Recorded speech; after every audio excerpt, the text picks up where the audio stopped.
Hope you're well, hope you're okay. It's Thursday morning, and that means time to catch up once again with our movie critic, Stratford-upon-Avon's James Luxford. Morning, James. Good morning.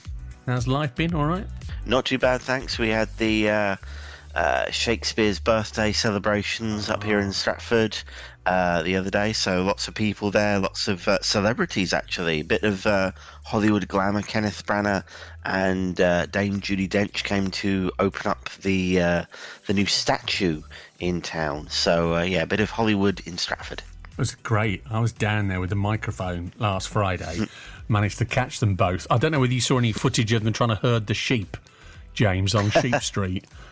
Which yes, I did. Yeah, which they got by rights of the freedom of Stratford status there. But I think, so, as I pointed out to Ken Branagh, his sheep appeared a little friskier than Judi Dench's.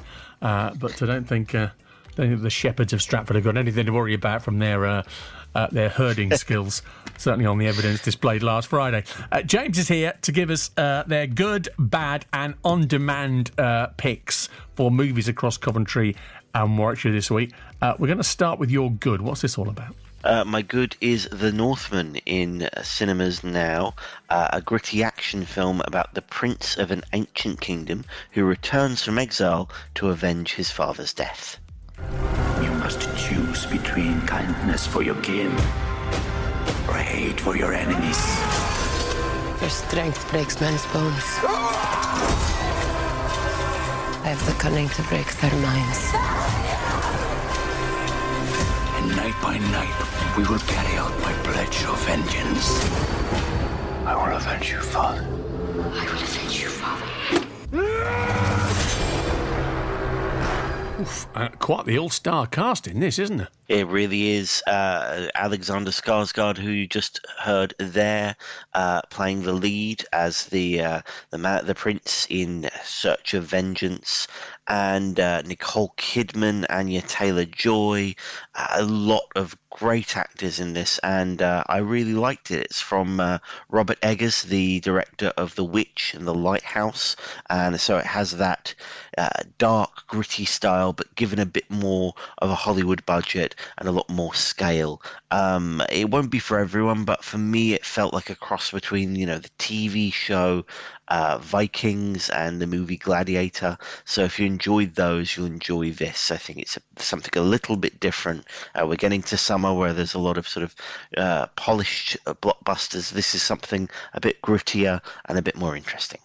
The Northman open in cinemas across Coventry and Warwickshire now. James's good pick. Now, your bad pick is a movie that actually had its Leicester Square premiere a bit early this week, and we were talking on, I think it was Monday morning, about all the images in the newspaper of the stars of this show in the red carpet. I am really surprised you picked this as a bad. I've not seen the movie, so I'm eager to hear what you think of this.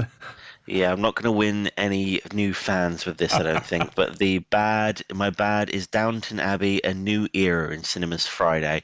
The second movie about the residents of Downton Abbey who have to contend with a visiting film crew and a mystery in the south of France. Have you told them, Lady Grantham? She's told us nothing. Do sit down. I've come into possession of a villa in the south of France. What villa? Start at the beginning. Years ago, before you were born, I met a man. They spend a few days together and he gives her a house. You never thought to turn it down? Do I look as if I'd turned down a villa in the south of France? The Dowager is back. Now, this is timely because I've just started watching Downton again on Netflix and the original series. So I've kind of been sort of immersing myself in that. Then this movie comes out. So I'm thinking, this will be interesting. But clearly, James, it didn't chime with you. No, I'd feel a little bit unfair putting this in the bad category because it isn't terrible.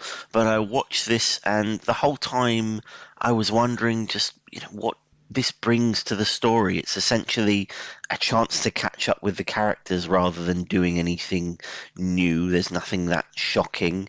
It's called A New Era, but really it's about sort of playing the old hits that made the series and the first film successful, which I think if you're a die-hard fan, you'll be very happy with. But yeah, as I said, I watched it and I thought, well, what does this bring to the story? What does this continue on in the series started that did so well, and the film, which was very successful a few years ago.